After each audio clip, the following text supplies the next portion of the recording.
Razvojni centri so novi primeri uspešnih projektov slovenskega gospodarstva. Zato, ker pravzaprav izražajo povezanost različnih deležnikov znotraj projekta samega, različnih podjetij, ki izvajajo projekt, tako domačih kot tujih. In nova paradigma povezanosti tudi z vidika povezanosti javnega sektorja in zasebnega sektorja. In prav javno-zasebno partnerstvo nameravajo spodbujati v novi finančni perspektivi 2014-2020, dodaja Vilfan. Pogajanja o finančnem razrezu so sicer še v teku.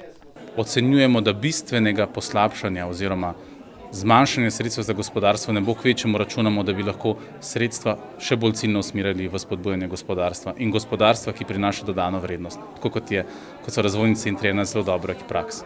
Sicer pa so danes kot primer dobre prakse delovanja razvojnega centra predstavili gostitelja srečanja. Verjetno je ključna beseda pri tem povezovanje vseh mogočih inštitucij, tako iz Slovenije kot tudi v tujine, in pa zbrati izkušnje tako s podjetji, ki se že nekaj ukvarjajo na medicinskem področju z tega področja, in te izkušnje izmenjati z podjetji, za katerimi smo v petek.